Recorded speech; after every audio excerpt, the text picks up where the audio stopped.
na praia mais cara e exclusiva da cidade, onde cada metro de areia parecia ter dono e sobrenome importante. Um homem simples empurrava seu carrinho de picolé sob o sol escaldante daquela tarde de sábado. Seu uniforme branco estava suado e manchado, seu boné desbotado mal protegia seu rosto queimado pelo sol, e seus chinelos de borracha afundavam na areia quente, enquanto ele oferecia seus picolés a preços honestos. Mas naquele pedaço de paraíso reservado para milionários, ele era tratado como algo pior que invisível. Era tratado como um estorvo, como sujeira que precisava ser varrida daquele cenário perfeito de garde-soie, importados e cadeiras de luxo. O vendedor de picolés tinha 52 anos, cabelos grisalhos, mãos calejadas de décadas de trabalho duro, e um sorriso gentil que insistia em manter mesmo quando era ignorado ou enxotado. Seu nome era Sebastião, mas ali ninguém se importava em saber. Para aquelas pessoas de roupas de grife e óculos escuros caríssimos,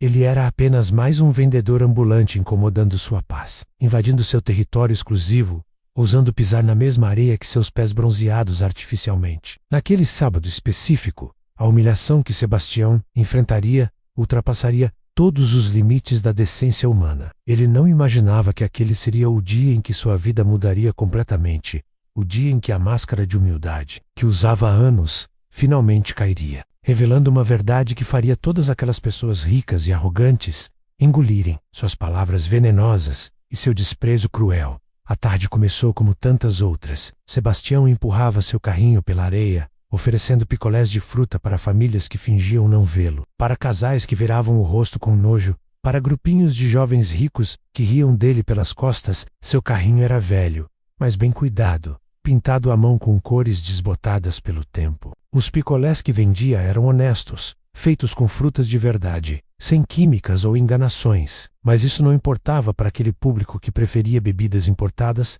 e sorvetes de marcas caras. Um segurança da praia privada se aproximou pela terceira vez naquela tarde. Era um homem grande de ombros largos vestindo uniforme preto, mesmo sob o calor insuportável, com walkie-talkie na cintura e uma expressão de superioridade no rosto. Ele olhou para Sebastião como quem olha para um cachorro vira-lota invadindo uma festa elegante. O segurança informou com voz grossa e autoritária que vendedores ambulantes não eram permitidos naquela área. Era uma praia particular, exclusiva para membros do condomínio de luxo que dominava aquela parte do litoral. Sebastião precisava sair imediatamente ou a polícia seria chamada. O vendedor de picolés apenas acenou com a cabeça, pedindo desculpas educadamente, e começou a empurrar seu carrinho em direção à saída, resignado a mais uma derrota diária. Mas foi então que aconteceu o que desencadearia toda a sequência de humilhações daquele dia terrível. Uma mulher de aproximadamente 40 anos, pele bronzeada artificialmente, cabelos loiros platinados, vestindo um biquíni que custava mais que o salário mensal de Sebastião, começou a gritar. Seu grito estridente cortou o ar da praia como uma sirene de emergência, fazendo dezenas de cabeças se virarem em direção à confusão. A mulher acusava Sebastião de ter roubado sua bolsa de grife. Ela apontava para ele com unhas longas e vermelhas, sua voz histérica ecoando por toda a praia. Dizia que tinha deixado sua bolsa na cadeira por apenas 1 minuto para entrar no mar, e quando voltou, o vendedor de picolé estava perto demais de suas coisas. Agora sua carteira havia sumido de dentro da bolsa. Só podia ter sido aquele vendedor ambulante suspeito que não deveria nem estar ali, em primeiro lugar. Sebastião sentiu o sangue gelar nas veias. Ele tentou explicar que não tinha tocado em nada, que estava apenas passando pela área oferecendo picolés. Mas sua voz calma e humilde foi completamente abafada pelos gritos acusatórios da mulher rica. Outras pessoas começaram a se aproximar, formando um círculo ao redor do vendedor e seu carrinho, como predadores cercando uma presa indefesa. Um homem de terno claro, mesmo na praia, cabelos grisalhos penteados para trás com gel caro, se aproximou com ar de autoridade. Era o marido da mulher histérica, um empresário conhecido na cidade, dono de uma rede de concessionárias de carros importados. Ele olhou para Sebastião com o mesmo desprezo que olharia para um inseto, exigindo que o vendedor abrisse seu carrinho imediatamente para inspeção. Sebastião tentou argumentar que aquilo era injusto, que ele era um trabalhador honesto, que nunca tinha roubado nada de ninguém em toda a sua vida. Mas suas palavras soaram vazias diante da acusação da mulher rica e da pressão crescente da multidão que se formava. Todos já o haviam julgado e condenado antes mesmo de ouvir sua defesa. Para aquelas pessoas, um vendedor ambulante pobre só podia ser culpado. O empresário de terno não esperou permissão. Ele mesmo abriu o carrinho de picolés de Sebastião, com violência revirando tudo, jogando picolés na areia, quebrando o isopor interno, procurando pela carteira roubada, como se tivesse todo o direito de invadir e destruir o ganha-pão de um trabalhador humilde. Outros homens ricos se juntaram à busca, revirando cada canto do carrinho, enquanto Sebastião apenas observava com lágrimas de humilhação, começando a formar em seus olhos cansados. Encontraram a carteira. Estava escondida dentro de uma caixa de isopor vazia no fundo do carrinho. A mulher loira soltou um grito triunfante, apontando para Sebastião e chamando-o de ladrão, vagabundo, marginal. O marido empresário pegou seu celular e ameaçou chamar a polícia imediatamente. Outros banhistas começaram a filmar a cena com seus smartphones caros, compartilhando o momento de justiça contra o vendedor ambulante criminoso. Sebastião sabia que não tinha colocado aquela carteira ali. Alguém havia armado para ele, havia plantado a evidência em seu carrinho enquanto ele estava distraído. Mas como provar sua inocência contra a palavra de pessoas ricas e influentes? Como fazer alguém acreditar em um simples vendedor de picolés contra membros respeitados da alta sociedade? O segurança da praia voltou, desta vez acompanhado de mais 2 colegas. Eles agarraram Sebastião pelos braços com força desnecessária, tratando-o como um criminoso perigoso. O vendedor não resistiu, mantendo sua dignidade mesmo enquanto era arrastado pela areia, diante dos olhares julgadores e dos comentários maldosos de dezenas de pessoas que gravavam tudo para postar nas redes sociais. A mulher loira exigia que Sebastião fosse preso imediatamente. Gritava que vendedores ambulantes como ele eram a escória da sociedade, que invadiam espaços privados para roubar pessoas honestas e trabalhadoras. A ironia de chamar a si mesma de trabalhadora,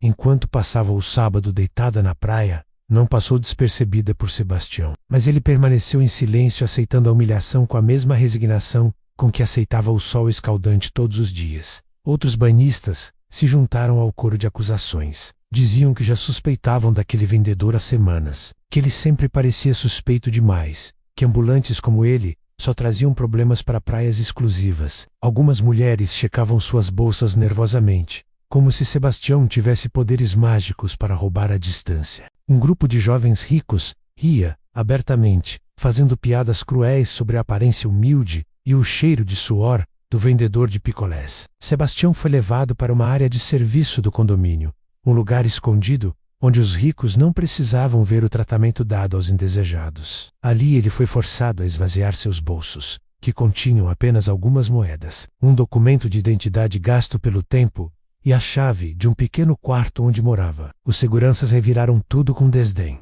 jogando seus pertences no chão como se fossem lixo. O empresário de terno chegou pouco depois, acompanhado de 2 advogados que pareciam ter sido convocados magicamente. Eles informaram Sebastião que ele seria processado criminalmente por roubo, que sua ficha seria suja para sempre, que ele nunca mais conseguiria trabalhar em lugar decente. Disseram que fariam questão de espalhar sua foto por toda a cidade, avisando outros condomínios e praias particulares sobre o vendedor ambulante ladrão. Sebastião finalmente falou, sua voz baixa mas firme. Disse que era inocente, que alguém havia armado contra ele, que trabalhava honestamente há décadas e nunca tinha manchado seu nome. Mas suas palavras foram recebidas com risadas de escárnio. Um dos advogados disse que todo criminoso se dizia inocente, que aquela história de armação era velha e patética, que ele deveria aceitar sua culpa e talvez conseguisse uma pena menor. A polícia foi chamada. 2 policiais chegaram em uma viatura e Sebastião viu sua liberdade prestes a ser tirada por algo que não havia cometido. A mulher loira estava presente, contando sua versão da história com dramaticidade exagerada, como se tivesse sido vítima do crime do século. Seu marido empresário apoiava cada palavra, exigindo que a lei fosse aplicada com todo rigor contra aquele marginal. Foi quando Sebastião tomou uma decisão. Ele pediu licença aos policiais, disse que precisava fazer uma ligação antes de ser levado. Os policiais hesitaram, mas algo na dignidade silenciosa daquele homem humilde os fez concordar. Sebastião pegou um celular velho e simples do bolso, discou um número e esperou alguém atender do outro lado da linha. A ligação foi breve. Sebastião disse apenas algumas palavras, depois desligou e devolveu o telefone ao bolso. Ele informou aos policiais que em poucos minutos tudo seria esclarecido, que eles precisavam apenas aguardar um momento antes de levá-lo preso. Os policiais trocaram olhares céticos, mas algo na calma absoluta de Sebastião os intrigou o suficiente para esperar. 15 minutos se passaram em silêncio tenso. A mulher loira e seu marido empresário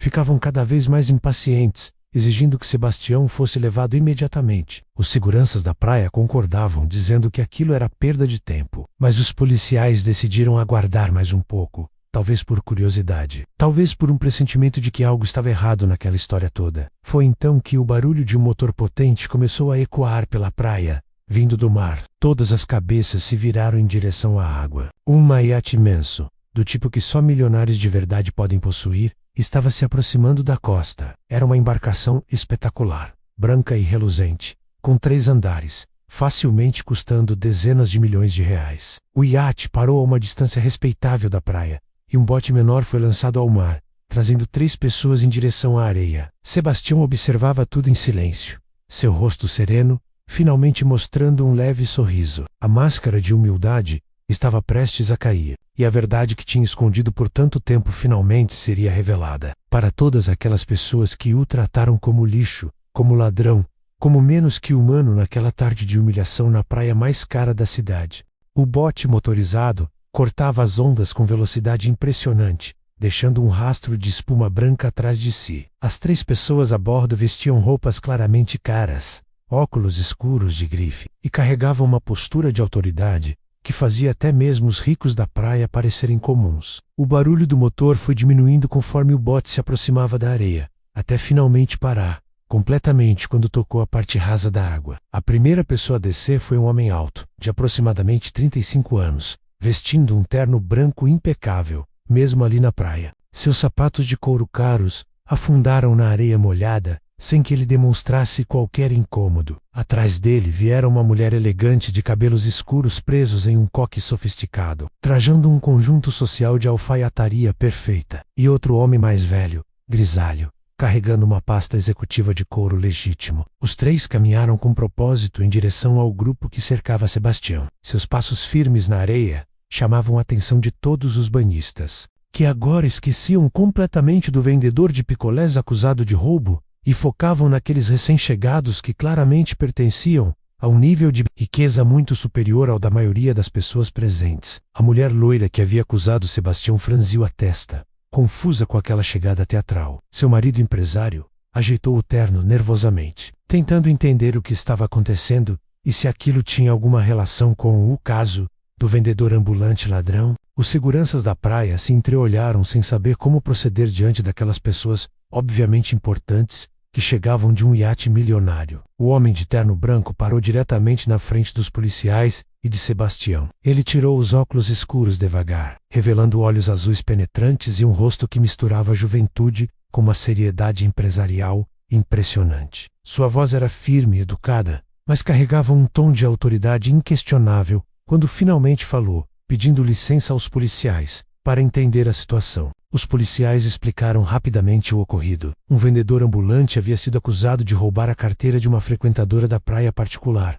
A evidência havia sido encontrada em seu carrinho de picolés, e eles estavam prestes a conduzi-lo à delegacia quando ele pediu para fazer uma ligação. O homem de terno branco ouviu tudo em silêncio. Depois olhou para Sebastião com uma expressão que ninguém conseguiu decifrar completamente. Foi quando ele se virou para a mulher loira e seu marido empresário, perguntando se eles tinham certeza absoluta de que Sebastião havia roubado a carteira. A mulher respondeu indignada que sim, que tinha deixado sua bolsa na cadeira por 1 minuto, e aquele vendedor ambulante estava próximo demais, e quando voltou sua carteira, havia sumido. Só podia ter sido ele. Não havia outra explicação possível. O homem de terno branco assentiu lentamente, como se estivesse processando aquela informação. Então ele fez uma pergunta que deixou todos confusos. Perguntou se alguém tinha realmente visto Sebastião pegando a carteira, se havia alguma testemunha ocular do ato em si, não apenas suposições baseadas em proximidade e preconceito. A praia ficou em silêncio. Ninguém havia visto nada de fato.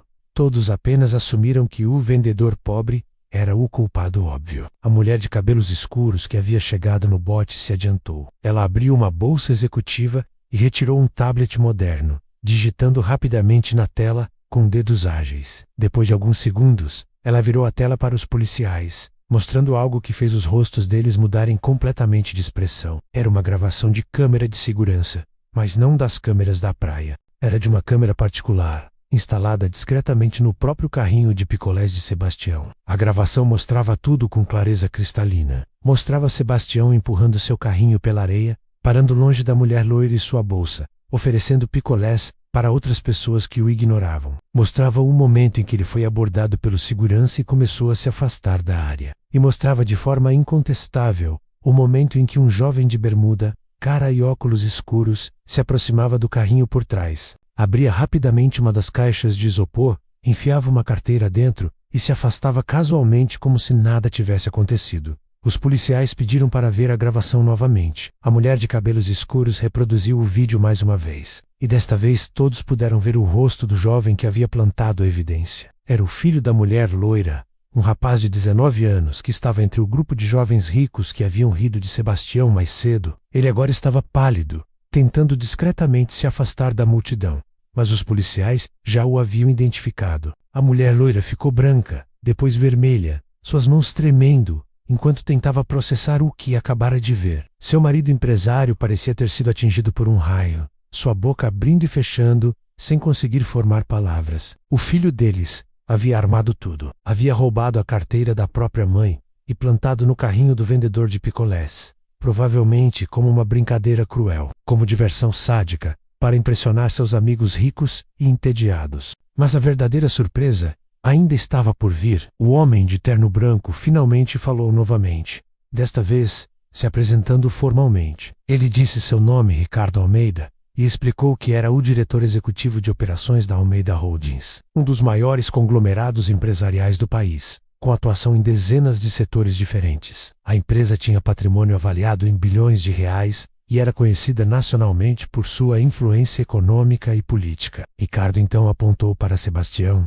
e disse algo que fez todas as pessoas presentes congelarem em choque absoluto. Ele disse que Sebastião não era um simples vendedor de picolés. Aquele homem humilde de uniforme suado e carrinho velho era, na verdade, Sebastião Almeida, fundador e presidente do Conselho da Almeida Holdings, um dos homens mais ricos do país bilionário, diversas vezes dono de empresas que empregavam milhares de pessoas e movimentavam a economia nacional. O silêncio que se seguiu foi ensurdecedor. Todas as pessoas que haviam humilhado Sebastião, que o trataram como lixo, que o acusaram de ladrão sem evidências, que riram dele e filmaram sua humilhação, agora estavam completamente paralisadas, incapazes de acreditar no que estavam ouvindo. Aquilo tinha que ser mentira, uma pegadinha, algum tipo de teatro absurdo. Como um bilionário estaria vendendo picolés em uma praia? Ricardo explicou pacientemente, sua voz calma, mas firme, ecoando pela praia, agora completamente silenciosa. Ele disse que Sebastião fazia aquilo há anos,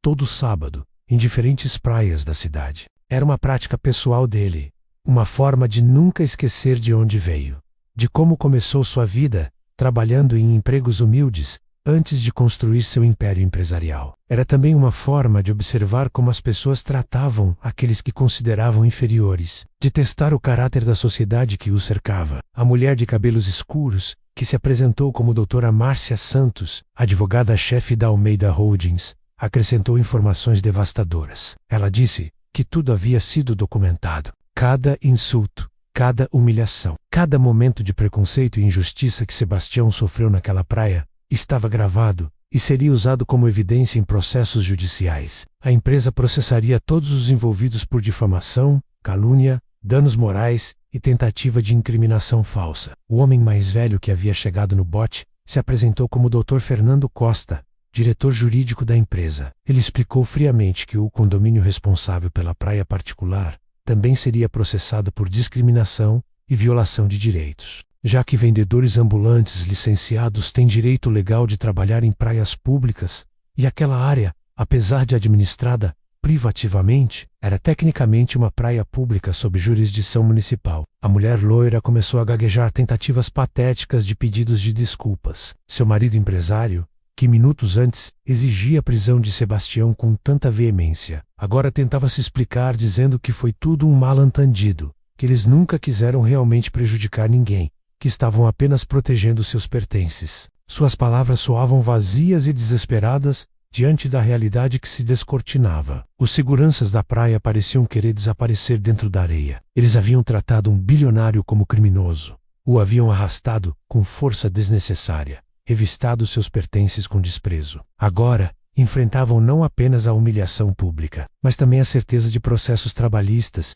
e possivelmente criminais por abuso de autoridade e agressão. Os policiais mudaram completamente sua postura. Ofereceram desculpas formais a Sebastião, explicando que estavam apenas seguindo o protocolo baseado nas informações que receberam. Sebastião acenou compreensivamente, dizendo que não culpava a polícia, que eles estavam apenas fazendo o seu trabalho. Mas sua voz carregava um peso novo agora, uma autoridade que antes estava escondida sob a máscara de humildade. O filho da mulher loira foi detido pelos policiais. Ele tentou correr, mas não chegou longe antes de ser alcançado e algemado. Suas tentativas de explicar que tinha sido apenas uma brincadeira, que não imaginou o que daria naquilo tudo, foram ignoradas. Ele seria levado à delegacia e responderia criminalmente por falsificação de evidências e tentativa de incriminação. Crimes graves que poderiam resultar em anos de prisão. Ricardo Almeida entregou aos policiais um cartão de contato, dizendo que a empresa forneceria toda a documentação necessária para o processo criminal contra o jovem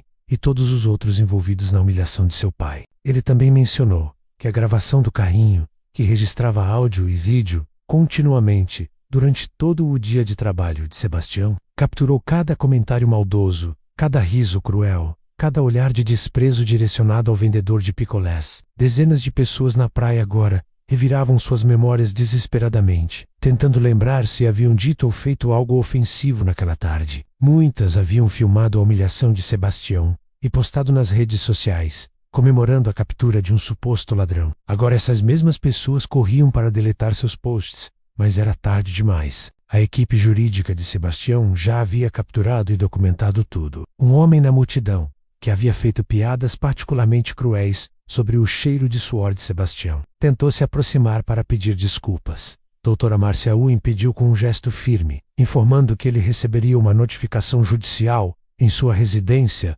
dentro de 72 horas. Qualquer tentativa de contato direto com Sebastião seria considerada intimidação de testemunha e agravaria sua situação legal. A mulher loira caiu de joelhos na areia, chorando histericamente. Seu marido empresário tentava consolá-la, enquanto ele mesmo tremia visivelmente, provavelmente calculando mentalmente os danos financeiros e de reputação que aquele incidente causaria a seus negócios. Quando a história se espalhasse, e certamente se espalharia, quem iria querer fazer negócios com um homem que tentou incriminar falsamente um bilionário respeitado? Sebastião finalmente falou, sua voz ainda calma, mas agora carregando o peso de décadas de experiência e poder. Ele disse que fazia aquilo não por diversão ou por algum tipo de experimento social cruel, mas porque acreditava genuinamente que a forma como tratamos os mais humildes revela nosso verdadeiro caráter. Ele disse que havia construído sua fortuna a partir do zero, começando como vendedor ambulante de verdade décadas atrás,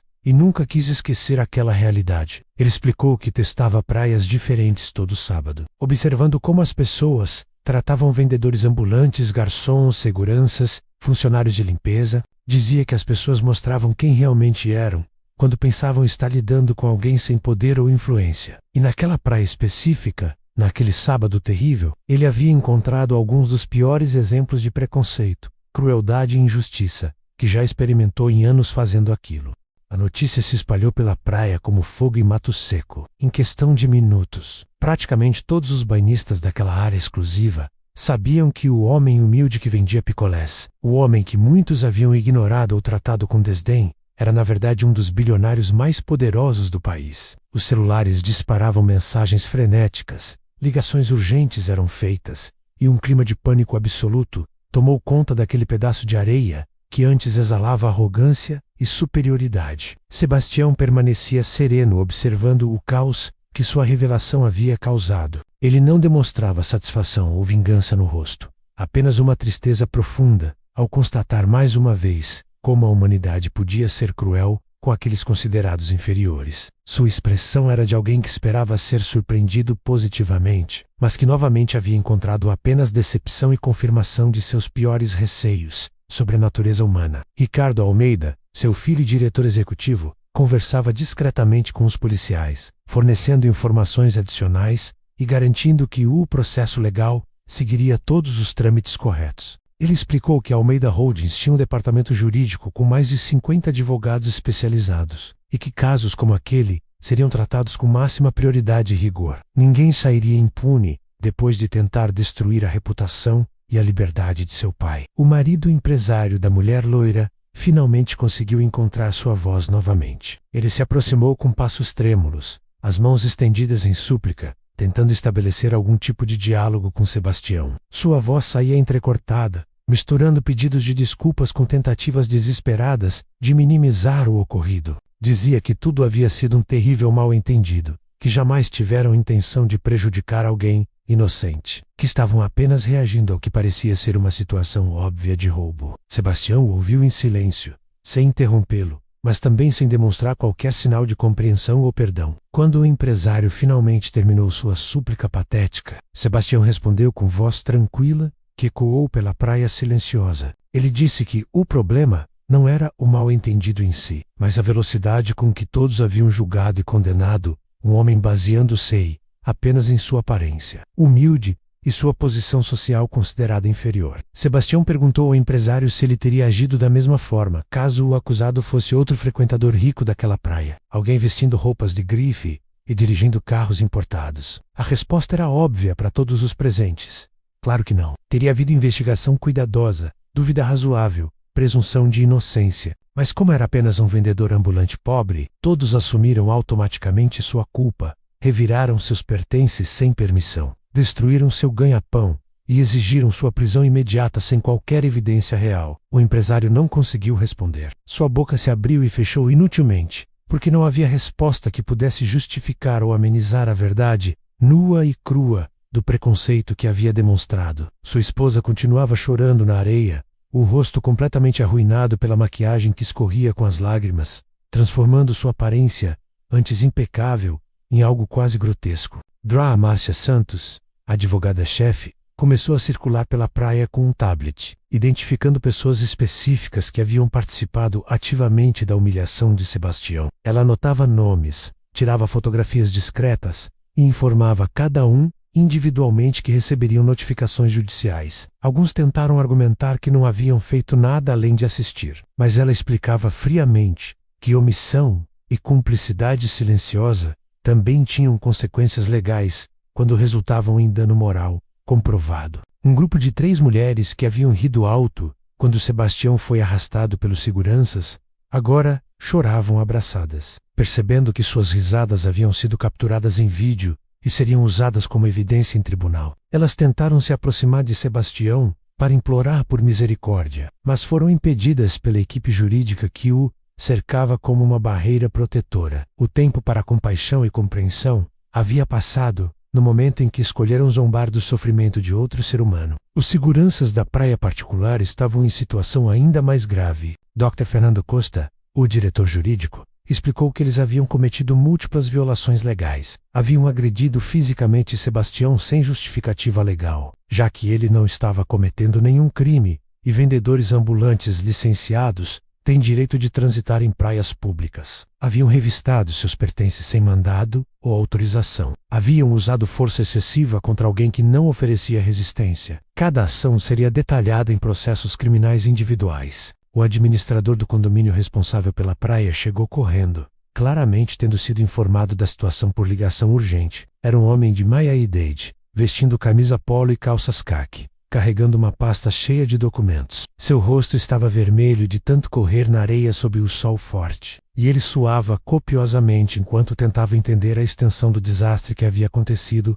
sob sua administração. Ricardo Almeida o interceptou antes que pudesse chegar perto de Sebastião. A conversa foi breve, mas devastadora para o administrador. Ricardo explicou que o condomínio seria processado por discriminação sistemática contra trabalhadores humildes por criar e manter políticas ilegais de exclusão em área pública e por negligência na supervisão de seus seguranças que resultou em agressão física e danos morais graves. Os valores envolvidos nos processos seriam suficientes para potencialmente falir o condomínio inteiro. O administrador tentou negociar oferecendo acordos imediatos, compensações financeiras generosas, qualquer coisa para evitar a destruição completa de sua carreira e da reputação do condomínio.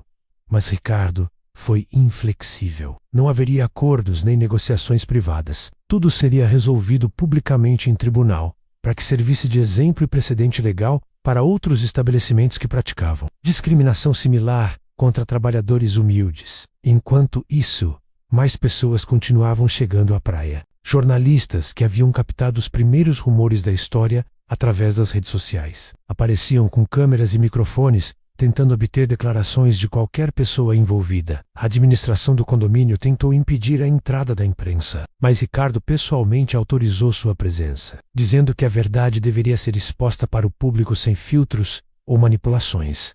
As primeiras entrevistas eram caóticas. Jornalistas cercavam testemunhas atônitas que ainda estavam processando o choque do que havia acontecido. Algumas pessoas tentavam minimizar sua participação nos eventos, mentindo descaradamente para as câmeras sobre o que haviam dito ou feito. Mas a equipe jurídica de Sebastião tinha tudo gravado, e as mentiras apenas piorariam suas situações quando os vídeos fossem apresentados como evidências. A mulher loira foi abordada por vários repórteres simultaneamente. Ela tentou se esconder atrás do marido, mas os jornalistas eram persistentes, fazendo perguntas diretas sobre por que havia acusado falsamente um homem inocente de roubo. Suas tentativas de explicar que foi engano honesto soavam cada vez mais fracas e inverossímeis diante das perguntas incisivas sobre por que não. Esperou por evidências reais antes de destruir publicamente a reputação de alguém. Seu marido empresário cometeu o erro fatal de tentar defender suas ações para as câmeras. Ele disse algo sobre proteger sua família e seus bens, sobre agir rapidamente em situações suspeitas, sobre como vendedores ambulantes geralmente eram problemáticos em áreas exclusivas. Suas palavras revelavam exatamente o preconceito de classe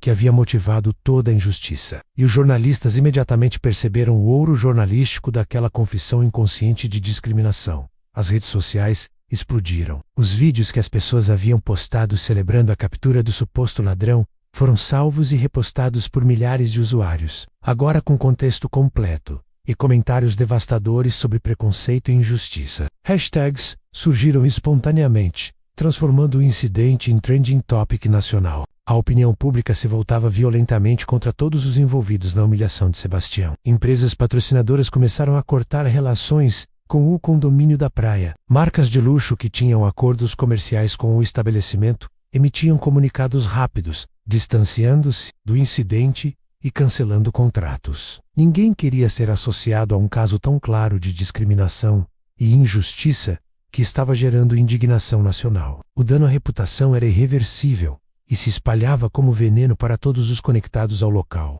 O empresário dono das concessionárias começou a receber ligações em seu celular, clientes cancelando pedidos de carros importados, parceiros comerciais rompendo contratos, fornecedores exigindo pagamentos antecipados devido ao risco reputacional. Sua esposa, influenciadora digital, com centenas de milhares de seguidores, via suas redes sociais serem inundadas por comentários negativos e perdendo patrocinadores a cada minuto que passava. A vida privilegiada que construíram estava desmoronando em tempo real. Os seguranças foram escoltados pelos policiais para prestar depoimento formal. Eles tentavam argumentar que estavam apenas seguindo ordens e protocolos de segurança do condomínio, mas os policiais explicavam que seguir ordens ilegais não os isentava de responsabilidade criminal. Cada um deles enfrentaria acusações individuais de agressão, abuso de autoridade e violação de direitos civis. Suas carreiras na segurança privada haviam terminado naquele dia. Sebastião finalmente se moveu. Ele caminhou lentamente até seu carrinho de picolés destruído,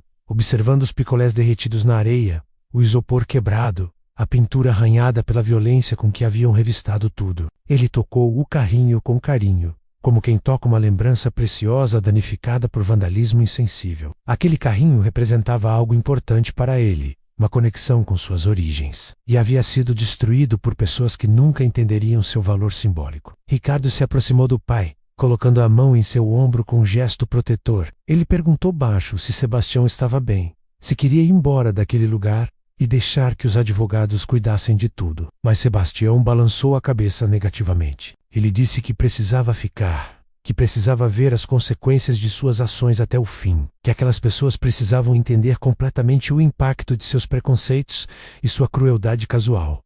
Mais jornalistas chegavam a cada minuto, equipes de televisão montavam câmeras na areia, repórteres ensaiavam suas entradas ao vivo, helicópteros de emissoras de notícias sobrevoavam a área capturando imagens aéreas do iate imenso, ancorado próximo à costa. O incidente estava se transformando no maior escândalo social do ano. Uma história que combinava elementos irresistíveis de injustiça, reviravolta dramática e exposição de preconceitos da elite. Um repórter conseguiu se aproximar de Sebastião, pedindo uma declaração oficial sobre o incidente. Sebastião olhou diretamente para a câmera, sua expressão serena mas carregada de tristeza profunda. Ele começou a falar, e suas palavras seriam reproduzidas em todos os noticiários do país naquela noite, citadas em jornais, compartilhadas milhões de vezes nas redes sociais, e estudadas em discussões sobre desigualdade e preconceito por anos vindouros.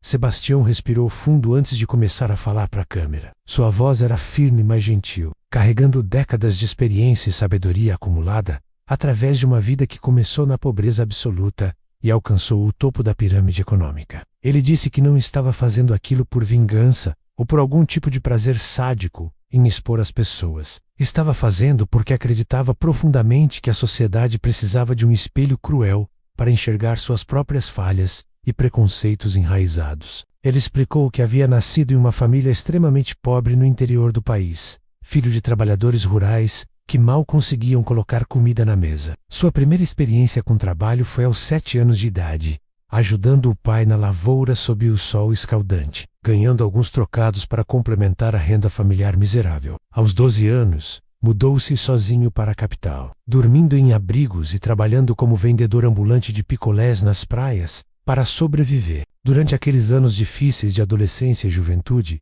Sebastião experimentou toda forma imaginável de preconceito e humilhação. Foi enxotado de praias particulares centenas de vezes, foi acusado falsamente de roubos diversas vezes, foi agredido por seguranças e policiais, que o viam apenas como mais um moleque pobre, incomodando pessoas de bem. Ele carregava cicatrizes físicas e emocionais daquele período, marcas permanentes de uma sociedade que tratava os pobres como lixo descartável. Mas Sebastião tinha algo que muitos não tinham. Ele tinha inteligência excepcional, determinação inabalável e uma capacidade impressionante de aprender observando o mundo ao seu redor. Enquanto vendia picolés, ele observava os empresários na praia, ouvia suas conversas sobre negócios, estudava seus comportamentos e estratégias. À noite, em vez de descansar, ele frequentava bibliotecas públicas, devorava livros sobre economia e administração, ensinava-se inglês através de dicionários velhos. Aos 23 anos, com as economias acumuladas de mais de uma década, vendendo picolés e fazendo bicos diversos, Sebastião comprou seu primeiro carrinho de cachorro-quente. Não era muito, mas era dele, comprado com dinheiro honesto ganho com trabalho duro. Ele trabalhou 18 horas por dia durante anos, reinvestindo cada centavo de lucro, expandindo lentamente seu pequeno negócio. Aos 28 anos, tinha 5 carrinhos operando em pontos estratégicos da cidade, empregando outros jovens pobres como ele havia sido. Mas o verdadeiro salto de Sebastião veio quando ele identificou uma oportunidade que todos os empresários estabelecidos haviam ignorado. Ele percebeu que havia um mercado gigantesco e inexplorado para alimentação rápida, de qualidade em regiões periféricas da cidade, áreas onde ninguém investia porque consideravam pobres demais para gerar lucro. Sebastião pensava diferente. Ele conhecia aquelas comunidades de dentro, sabia que havia demanda e poder de compra. Apenas ninguém havia se dignado a oferecer produtos decentes a preços justos. Com um empréstimo arriscado, que colocou tudo o que possuía como garantia, Sebastião abriu sua primeira lanchonete em uma comunidade periférica. O sucesso foi imediato e estrondoso. Em Mrs. Messes, ele abriu a segunda unidade. Em um ano, eram 5 lanchonetes. Em 3 anos, sua rede tinha presença em 12 estados, revolucionando o mercado de alimentação popular com produtos de qualidade a preços acessíveis. Ele tratava seus funcionários com dignidade e salários justos, porque lembrava de como era ser tratado como nada. Aos 35 anos, Sebastião já era milionário. Aos 40, ele diversificou para outros setores, adquirindo empresas em dificuldades e reestruturando-as, com sua filosofia de gestão humanizada e eficiente. Construção civil, transportes, tecnologia, cada área que tocava, prosperava sob sua liderança visionária. Aos 45 anos, era oficialmente bilionário. Um dos homens mais ricos do país, controlando o império empresarial que empregava mais de 50 mil pessoas diretamente. Mas Sebastião nunca esqueceu suas origens. Nunca esqueceu o gosto da humilhação, a dor de ser tratado como inferior, a injustiça de ser julgado pela aparência e posição social, em vez de pelo caráter e capacidade. Ele implementou políticas revolucionárias em todas suas empresas, garantindo salários dignos, planos de carreira reais para funcionários de base e tolerância zero para qualquer forma de discriminação ou preconceito dentro de suas organizações. E aos 50 anos, Sebastião começou seu ritual de sábados. Todo sábado, sem exceção, ele vestia roupas simples, pegava um carrinho de picolés idêntico ao que usava na juventude e ia para diferentes praias da cidade vender picolés. Não porque precisava do dinheiro, obviamente, mas porque precisava lembrar, precisava sentir novamente como era estar do outro lado. Precisava testar constantemente se a humanidade havia evoluído ou se continuava tão preconceituosa e cruel quanto em sua juventude. Os resultados desses sábados sempre o entristeciam profundamente.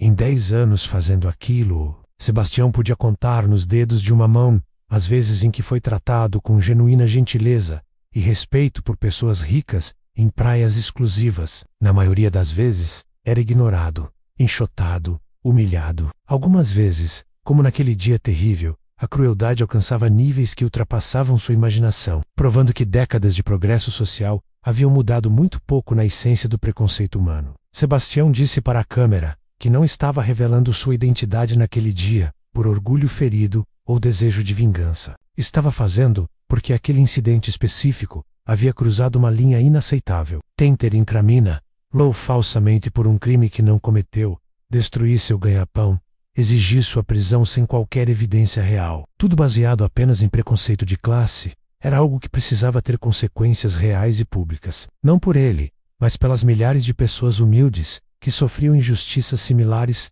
todos os dias, sem ter recursos para se defender. Ele explicou que a câmera no carrinho de picolés estava lá especificamente para documentar essas injustiças. Não era armadilha ou pegadinha, era a documentação necessária de um problema social grave que muitos preferiam fingir não existir. Quantos vendedores ambulantes reais haviam sido falsamente acusados naquela mesma praia? Quantos trabalhadores humildes haviam sido humilhados, agredidos, presos injustamente, sem nunca terem a chance de provar sua inocência, porque não tinham poder, dinheiro ou influência para se defender? Sebastião olhou diretamente para a câmera e falou algo que fez muitas pessoas presentes na praia baixarem a cabeça envergonhadas. Ele disse que a verdadeira medida do caráter de uma sociedade não estava em como tratava seus ricos e poderosos, mas em como tratava seus mais vulneráveis e invisíveis. Uma sociedade que permitia que trabalhadores honestos fossem tratados como criminosos em potencial apenas por serem pobres, era uma sociedade doente. Independentemente de quanto dinheiro circulava em suas contas bancárias,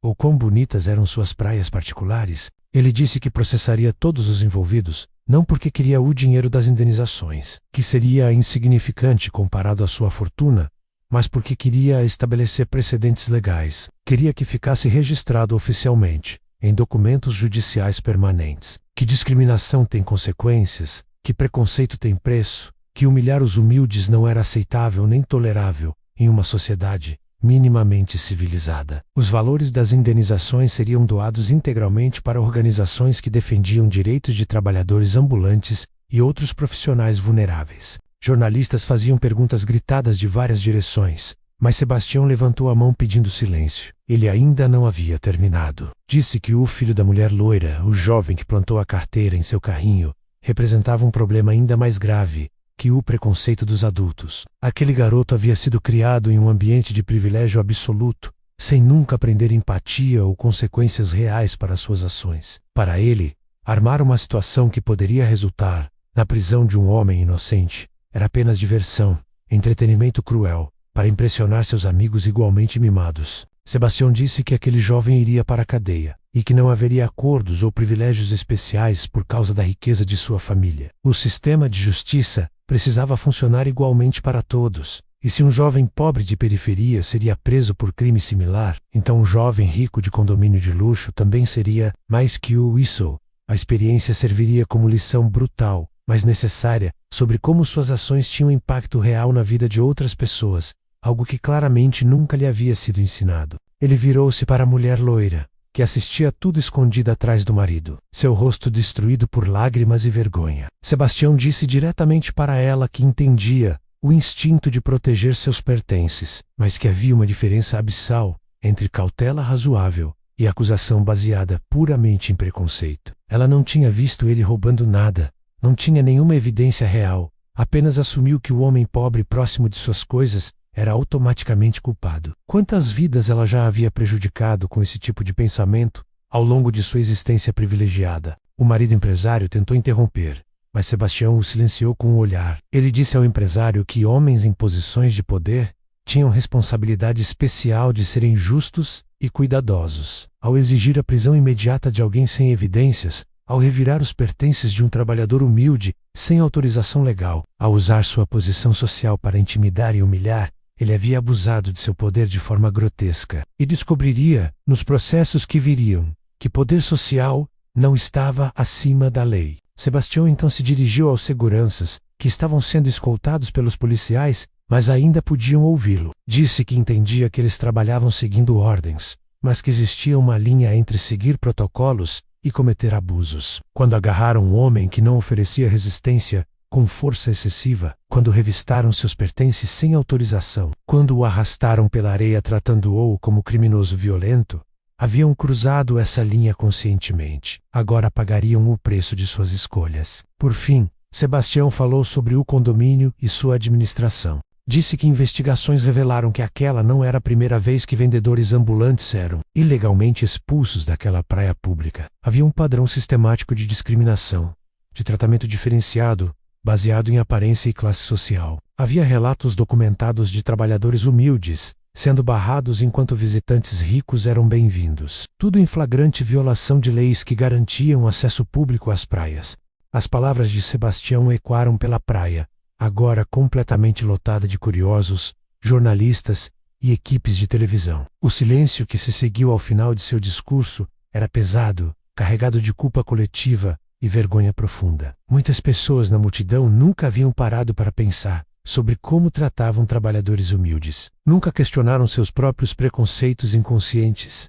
Nunca imaginaram que aquela indiferença casual ou desprezo automático podia causar danos reais e profundos a seres humanos dignos de respeito. A transmissão ao vivo do discurso de Sebastião estava sendo assistida por milhões de pessoas em todo o país, através de múltiplas emissoras e plataformas de streaming. As redes sociais explodiram em debates acalorados sobre preconceito de classe, discriminação contra trabalhadores humildes e os privilégios cegos da elite. Hashtags relacionadas ao caso ocupavam as 10 primeiras posições dos trending topics nacionais, e a história estava começando a ganhar repercussão internacional também. O prefeito da cidade fez uma aparição surpresa na praia, acompanhado de sua equipe de assessores e seguranças pessoais. Ele havia claramente largado tudo para fazer controle de danos e tentar se alinhar ao lado correto daquela história, antes que se tornasse um desastre político para sua administração. O prefeito se aproximou de Sebastião com respeito exagerado, oferecendo apoio total da prefeitura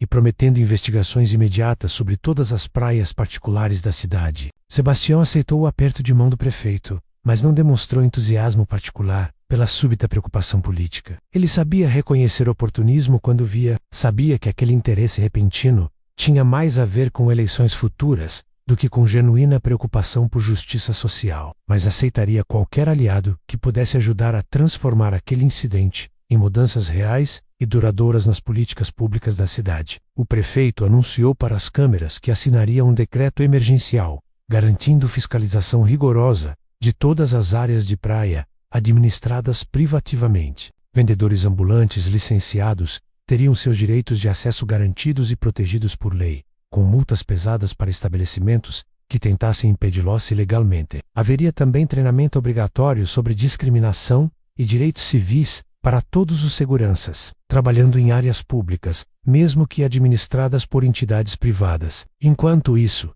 a vida do empresário dono das concessionárias continuava desmoronando em tempo real. Seu celular não parava de tocar com ligações de credores preocupados, parceiros comerciais rompendo contratos e clientes cancelando pedidos de veículos importados. Suas concessionárias, que vendiam carros de luxo para a elite da cidade, estavam sendo boicotadas espontaneamente por consumidores indignados, que não queriam ser associados a alguém envolvido em tamanha injustiça. A esposa dele, a influenciadora digital, viu sua carreira online ser completamente destruída em questão de horas. Marcas cancelavam contratos de patrocínio através de e-mails frios e profissionais. Seus seguidores abandonavam suas redes sociais aos milhares por minuto, e os comentários em suas últimas postagens eram tsunamis de críticas devastadoras e xingamentos criativos. Ela tentou postar um pedido público de desculpas, mas foi recebido com ceticismo e acusações de ser apenas tentativa desesperada de salvar sua reputação arruinada. O filho do casal, o jovem que havia plantado a carteira no carrinho de Sebastião,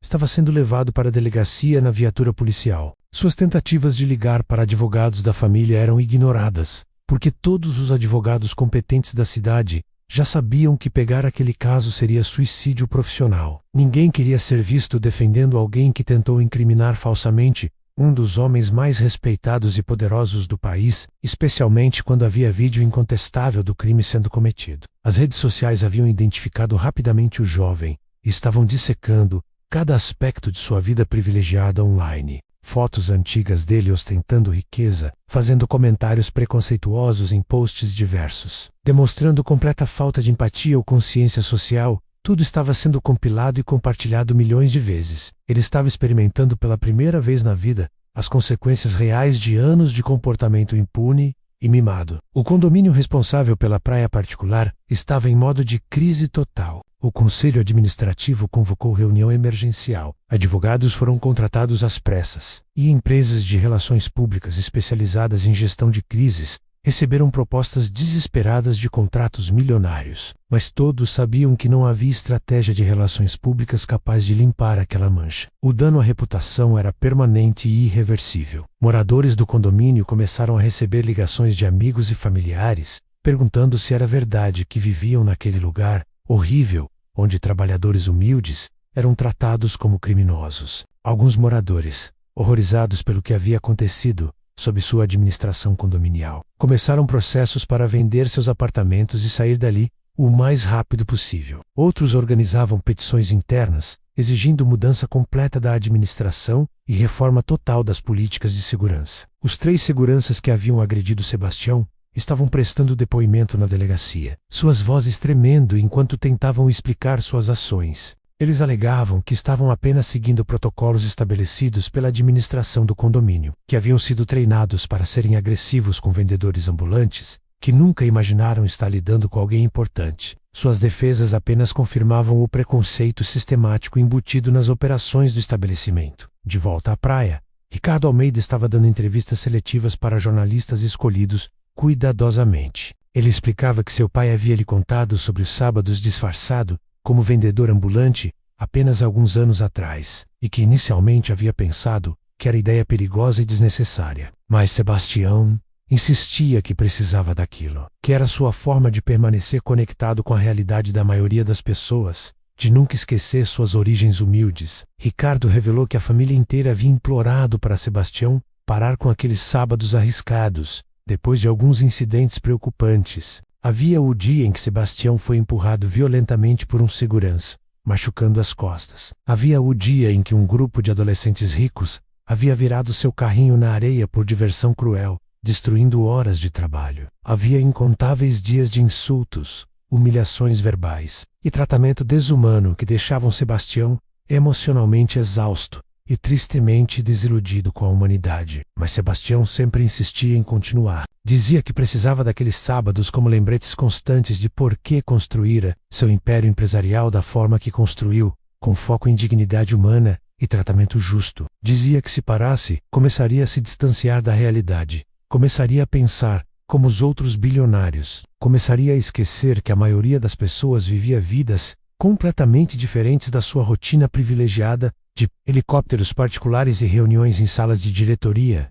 Doutora Márcia Santos estava coordenando a operação jurídica com eficiência militar. Ela havia estabelecido um escritório temporário em uma barraca montada na praia, com mesas dobráveis cobertas de laptops e tablets. Assistentes trabalhando freneticamente, documentando cada detalhe do caso. Notificações judiciais estavam sendo preparadas para dezenas de pessoas, cada uma meticulosamente detalhada, com evidências específicas de suas participações na humilhação de Sebastião. Ela explicou para jornalistas que os processos cobririam múltiplas categorias legais, danos morais individuais para cada pessoa que participou ativamente da humilhação. processos criminais por falsificação de evidências, tentativa de incriminação e agressão física, processos trabalhistas contra o condomínio por ambiente de trabalho discriminatório que instruía funcionários a cometerem atos ilegais, processos cíveis por discriminação sistemática e violação de direitos de acesso a espaços públicos. Os valores estimados das indenizações somavam dezenas de milhões de reais no total. Mas como Sebastião havia declarado publicamente, nenhum centavo ficaria com ele. Tudo seria doado para organizações que protegiam direitos de trabalhadores ambulantes, que ofereciam assistência jurídica gratuita para pessoas pobres, falsamente acusadas de crimes, que combatiam discriminação de classe e preconceito social. O dinheiro seria usado para ajudar milhares de pessoas que passavam pelo que ele passou, mas sem terem recursos para se defender. Universidades começaram a entrar em contato oferecendo fazer estudos de casos sobre o incidente, para cursos de direito, sociologia, administração e ética empresarial. O caso de Sebastião era didaticamente perfeito para ilustrar conceitos complexos sobre preconceito inconsciente, discriminação sistemática e abuso do poder, e desigualdade social. Professores já estavam planejando aulas inteiras dedicadas a analisar cada aspecto daquele sábado terrível e suas repercussões. Organizações de direitos humanos nacionais e internacionais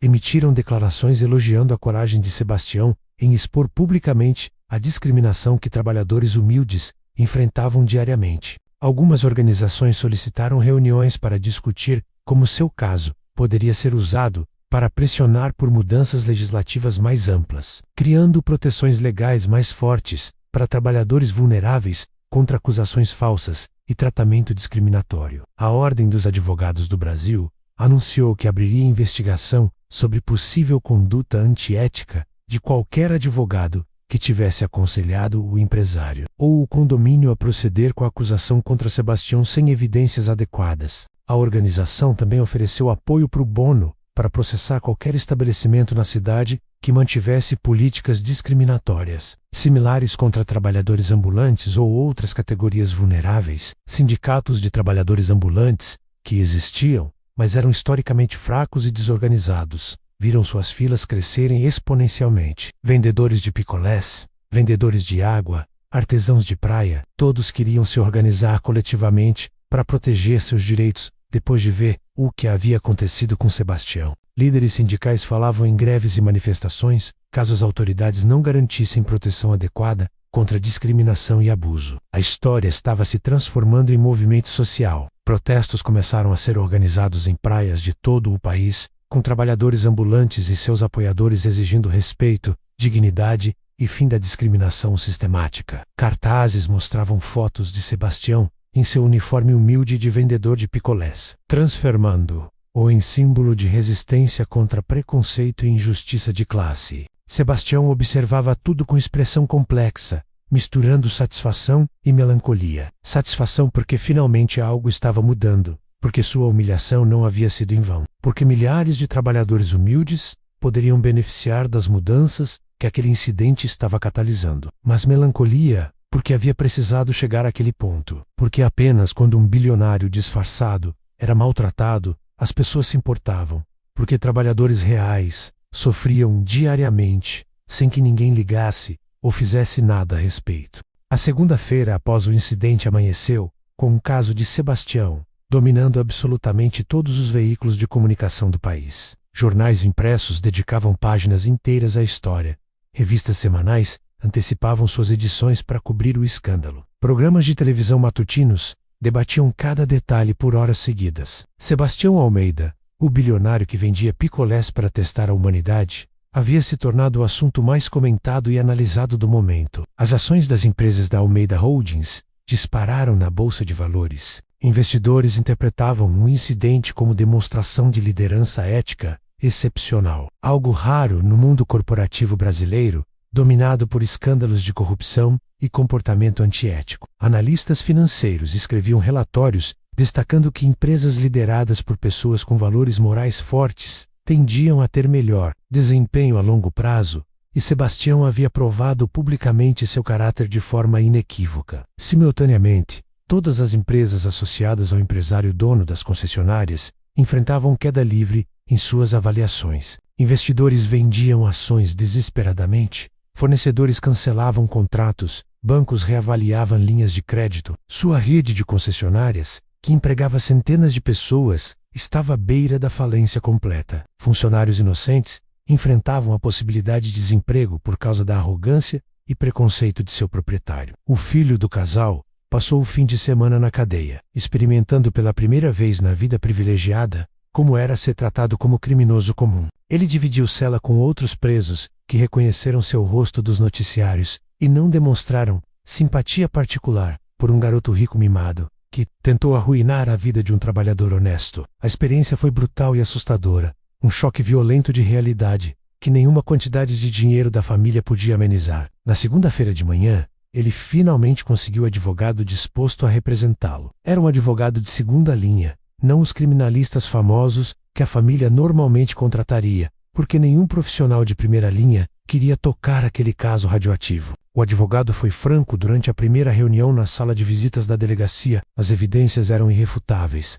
A vítima era extremamente poderosa e determinada, e a opinião pública estava violentamente contra ele. A melhor estratégia era confessar tudo, demonstrar remorso genuíno e implorar por misericórdia que provavelmente não viria. O jovem finalmente desmoronou emocionalmente. Pela primeira vez, compreendeu completamente a gravidade do que havia feito, não como conceito abstrato, mas como realidade concreta que destruiria sua vida completamente. Ele chorou copiosamente, confessou que havia plantado a carteira como brincadeira cruel para impressionar seus amigos. Admitiu que nunca pensou nas consequências, porque nunca precisou pensar em consequências para nada em sua existência protegida e privilegiada. Seus pais tentaram visitá-lo, mas ele se recusou a vê-los. Estava com raiva deles, raiva pela forma como o criaram, pela bolha de privilégio em que sempre viveu, pela falta completa de educação sobre empatia e responsabilidade. Culpava-os tanto quanto culpava a si mesmo pelo monstro que havia se tornado, pelo ser humano insensível capaz de achar divertido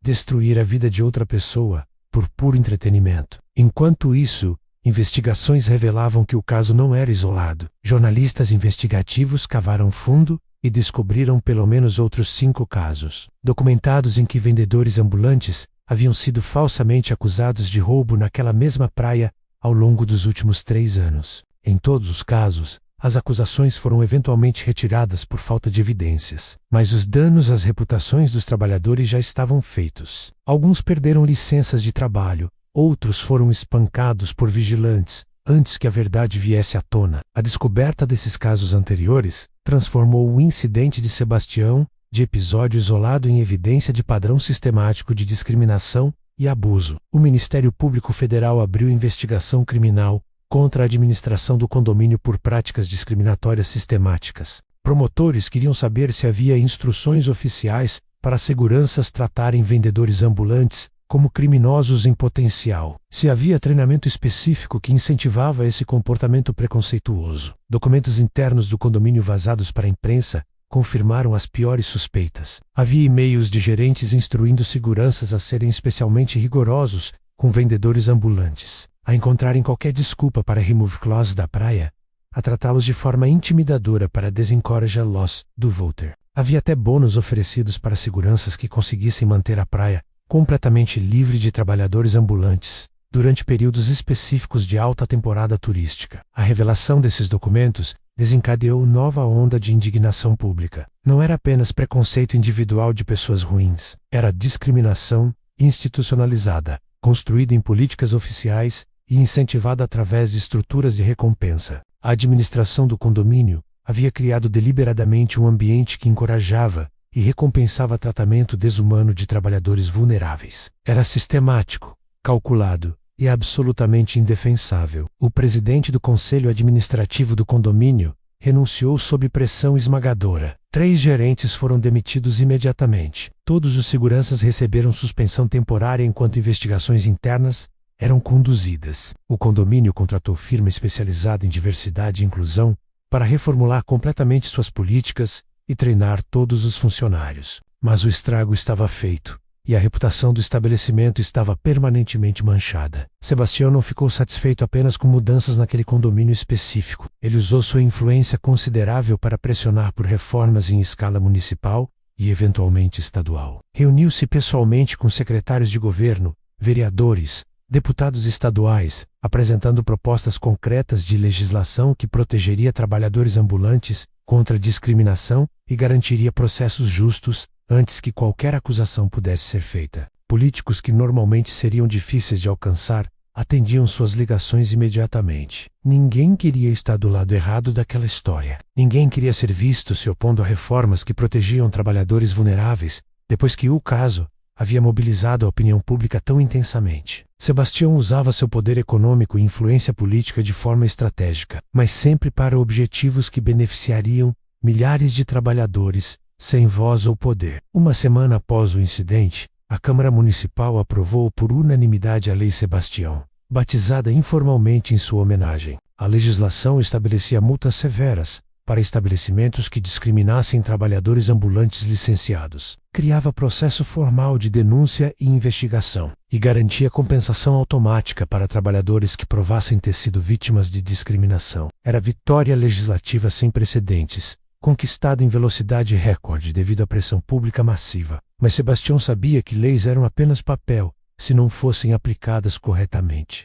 Ele doou 10 milhões de reais para criar instituto independente dedicado exclusivamente a monitorar a implementação da nova lei e fornecer assistência jurídica gratuita para trabalhadores que precisassem fazer denúncias. O instituto teria advogados em tempo integral, investigadores e equipe de relações públicas para garantir que casos de discriminação fossem expostos e processados adequadamente. Organizações trabalhistas internacionais começaram a prestar atenção no caso brasileiro. Convites chegavam para Sebastião falar em conferências globais sobre direitos trabalhadores e dignidade humana. Universidades prestigiadas ofereciam títulos honorários. Organizações de direitos humanos queriam nomeá-lo para prêmios internacionais. Sebastião aceitava seletivamente, priorizando oportunidades que amplificassem a mensagem sobre tratamento digno de trabalhadores vulneráveis. A mulher loira que havia iniciado toda a situação com sua acusação falsa tentou múltiplas vezes entrar em contato com Sebastião, através de advogados, pedindo reunião pessoal, para pedir desculpas. Todas as tentativas foram educadamente recusadas. Sebastião não sentia necessidade ou desejo de ouvir desculpas motivadas por consequências, em vez de remorso genuíno. Ela estava arrependida de ter sido pega e exposta, não de ter sido preconceituosa e cruel. Seu marido empresário enfrentava falência iminente. Credores exigiam pagamentos imediatos. Fornecedores cortavam relações comerciais. Clientes abandonavam suas concessionárias em massa. Ele tentou negociar acordo privado com Sebastião, oferecendo milhões em compensação se os processos fossem retirados. A resposta foi negativa imediata. Não haveria acordos privados. Tudo seria resolvido publicamente em tribunal para estabelecer precedentes legais que beneficiariam futuros trabalhadores em situações similares. Ironicamente, a falência do empresário resultou em algo positivo inesperado. Sebastião adquiriu as concessionárias em liquidação através de uma de suas empresas, reestruturou completamente a gestão, implementou suas políticas de tratamento digno de funcionários e transformou os estabelecimentos em exemplos de como negócios lucrativos podiam ser éticos. Simultaneamente, os funcionários que temiam desemprego descobriram que tinham um novo proprietário, que valorizava seu trabalho e dignidade. Os 3 seguranças que agrediram Sebastião enfrentavam processos criminais, que provavelmente resultariam em penas de prisão. Mas Sebastião fez algo surpreendente. Ele ofereceu acordo alternativo através de seus advogados. Se os seguranças aceitassem participar de programa intensivo de educação sobre discriminação, direitos civis e tratamento digno, se concordassem em falar publicamente sobre seus erros e como mudaram suas perspectivas, se dedicassem 100 horas de serviço comunitário, trabalhando com organizações de direitos trabalhadores, então ele consideraria retirar as acusações criminais mais graves. Os 3 aceitaram imediatamente. Eles participaram do programa educacional por 3 meses, estudando história de discriminação,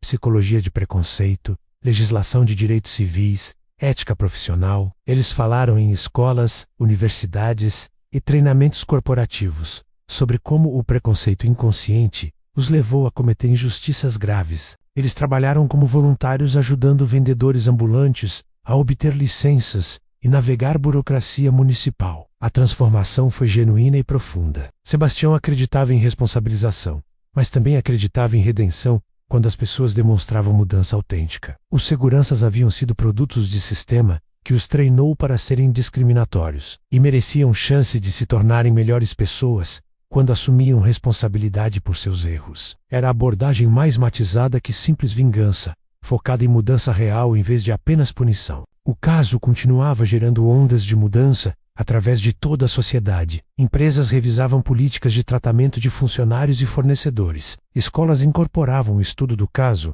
em currículos sobre cidadania e ética. Famílias discutiam preconceito de classe em jantares. Pessoas refletiam sobre suas próprias atitudes em relação a trabalhadores de serviço que encontravam diariamente.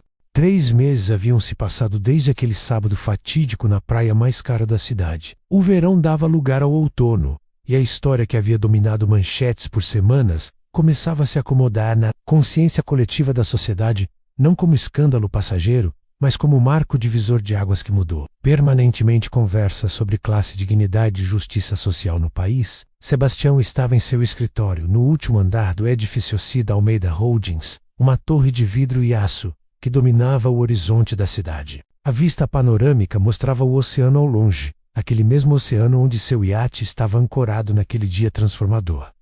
Mas Sebastião não olhava para fora. Seus olhos estavam fixos em relatório detalhado sobre a implementação da Lei Sebastião nos 3 meses desde sua aprovação. Os números eram encorajadores, mas não perfeitos. 347 denúncias de discriminação contra trabalhadores ambulantes haviam sido registradas desde que a lei entrou em vigor. Isso parecia muito até perceber que representava apenas fração das injustiças que aconteciam diariamente antes, quando trabalhadores não tinham para onde ir ou medo das consequências de denunciar. O instituto que Sebastião financiou estava processando 63 casos ativamente e já havia conquistado 18 vitórias em tribunal com indenizações significativas. Mais importante que números eram as histórias individuais. Sebastião lia cada caso pessoalmente, conhecia cada trabalhador que havia encontrado coragem para denunciar a discriminação. Javier Maria, vendedora de cocadas que foi agredida verbalmente por seguranças de hotel de luxo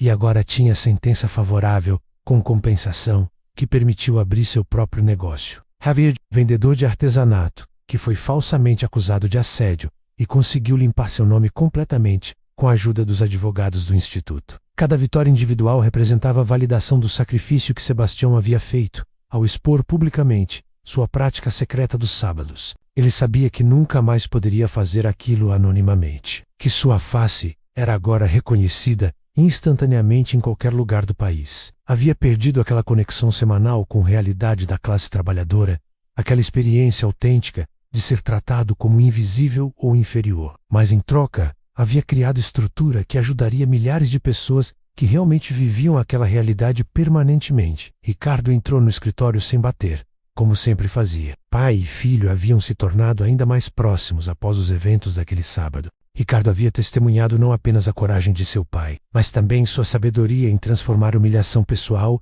em movimento social duradouro. Ele trazia notícias sobre o julgamento final do jovem que havia plantado a carteira no carrinho de picolés. O rapaz havia sido condenado a 2 anos de prisão, mas a sentença foi convertida em regime semiaberto com extensa prestação de serviços comunitários. Ele trabalharia em organizações que assistiam trabalhadores vulneráveis, participaria de programas educacionais sobre empatia e consequências, e teria acompanhamento psicológico obrigatório para entender e corrigir os padrões de comportamento privilegiado e cruel que seus pais haviam permitido se desenvolver sem controle.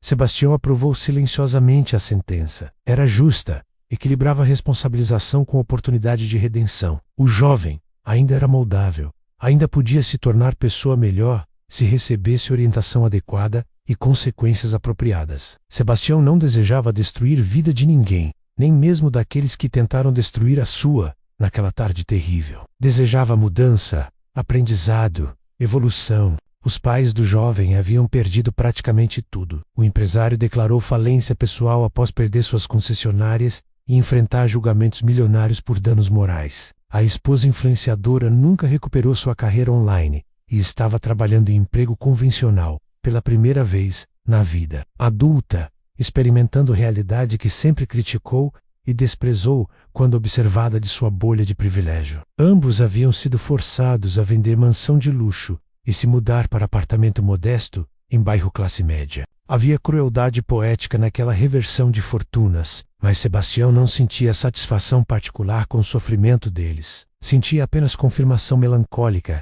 de que privilégio construído sob arrogância e preconceito era fundamentalmente instável, destinado a desmoronar quando confrontado com consequências reais. Eles aprenderam lição brutal que deveriam ter aprendido há décadas através de educação e valores. Mais tarde, era melhor que nunca. O condomínio da praia particular havia implementado reformas abrangentes e agora era citado como modelo de boas práticas em tratamento de trabalhadores e política antidiscriminação. Nova administração havia sido instalada. Todos os seguranças passaram por retreinamento extensivo, e políticas explícitas garantiam tratamento respeitoso de todos, independente de aparência ou ocupação. Vendedores ambulantes agora trabalhavam livremente na praia, e moradores haviam aprendido a vê-los como parte legítima e valorizada do ecossistema da praia. Transformação cultural mais ampla era visível em pesquisas de opinião. Estudos mostravam que 73% da população agora considerava discriminação contra trabalhadores de serviço como questão social séria que merecia atenção política. Antes do caso de Sebastião, esse número era apenas 32%. Conversas sobre tratamento digno de trabalhadores humildes haviam se tornado mainstream, não mais relegadas a círculos acadêmicos ou ativistas marginalizados. Empresas em todo o país revisaram políticas e treinamentos. Ninguém queria ser a próxima organização exposta por tratar trabalhadores com desrespeito ou permitir discriminação em suas operações. Mudança era motivada tanto por medo de consequências quanto por genuína reflexão moral. Mas Sebastião aceitava ambas motivações. Importava o resultado final. Importava que trabalhadores estavam sendo tratados melhor, independentemente se empresas faziam isso por valores ou por relações públicas. Sebastião recebeu centenas de cartas de trabalhadores ambulantes, agradecendo por dar voz às suas experiências. Muitas cartas eram escritas em caligrafia simples, com erros de ortografia, mas carregavam emoção genuína e gratidão profunda. Trabalhadores diziam que pela primeira vez sentiam que alguém importante se importava com eles, que suas dignidades eram reconhecidas, que não estavam mais completamente invisíveis para a sociedade que o cercava. Ele mantinha algumas dessas cartas em gaveta especial de sua mesa e as relia quando precisava de lembretes sobre por que fazia tudo aquilo. Uma carta específica de vendedor de picolés de 68 anos, chamado Antônio U, emocionava particularmente. Antônio escreveu que havia vendido picolés por 50 anos e sempre foi tratado como menos que humano. Mas depois do caso de Sebastião Pessoas, começaram a cumprimentá-lo pelo nome e a perguntar sobre sua família, a tratá-lo com respeito básico que sempre mereceu, mas nunca recebeu. Essa carta de Antônio valia mais para Sebastião que todos os prêmios internacionais, títulos honorários e reconhecimentos prestigiados que havia recebido, porque representava mudança real na vida real de pessoa real que viveu décadas de invisibilidade e finalmente estava sendo visto. Multiplicado por milhares de Antônios em todo o país, aquilo representava transformação social genuína que nenhuma quantidade de dinheiro ou poder poderia comprar diretamente. O carrinho de picolés destruído, naquele sábado agora estava em museu. Sebastião havia doado para Museu Nacional de História Social, onde foi instalado em exposição permanente sobre desigualdade e dignidade trabalhadora. Milhares de visitantes, especialmente estudantes, viam o carrinho todo sábado e ouviam a história completa do bilionário que se disfarçava de vendedor ambulante para testar a humanidade da sociedade e acabou desencadeando um movimento social transformador. Sebastião não vendia mais picolés aos sábados. Aquele capítulo havia se fechado, aquela prática privada havia sido exposta e não podia mais cumprir seu propósito original. Mas ele encontrou nova forma de permanecer conectado. Todo sábado ele visitava diferente estabelecimento de sua rede de lanchonetes, conversava com funcionários. Sem avisar gerentes antecipadamente, ouvia preocupações e sugestões diretamente de quem trabalhava. No chão de loja certificava-se, pessoalmente, que seus valores estavam sendo implementados em toda a organização. Ricardo havia assumido mais responsabilidades operacionais, permitindo que Sebastião dedicasse mais tempo a trabalho filantrópico e ativismo social. Pai e filho formavam uma equipe eficaz, combinando experiência e sabedoria de Sebastião com energia e visão modernizadora de Ricardo. Juntos estavam transformando a Almeida Holdings, não apenas em império lucrativo, mas em força para a mudança social, positiva e modelo de capitalismo consciente. A história estava sendo transformada em livro por jornalista investigativo renomado. Sebastião havia cooperado completamente, fornecendo acesso sem precedentes a documentos, gravações e reflexões pessoais. Ele queria que a história completa fosse contada com todos os detalhes, incluindo partes desconfortáveis que o faziam questionar suas próprias escolhas e métodos. O livro seria lançado em 6 meses e provavelmente seria best-seller imediato. Produtora de cinema havia comprado direitos para adaptação cinematográfica. Sebastião negociou pessoalmente termos do contrato, garantindo que porcentagem significativa dos lucros seria doada para o Instituto de Assistência a Trabalhadores Ambulantes. Ele também manteve controle criativo sobre o roteiro para garantir que a história não seria romantizada excessivamente, ou que trabalhadores reais não seriam transformados em caricaturas para entretenimento. Naquela tarde específica de outono, 3 meses após tudo começar, Sebastião estava sendo entrevistado por programa jornalístico internacional de prestígio. A repórter fez pergunta que muitos haviam feito, mas que ele nunca havia respondido completamente. Ela perguntou se ele se arrependia de ter se exposto daquela forma, de ter perdido a anonimidade que permitia suas experiências autênticas aos sábados,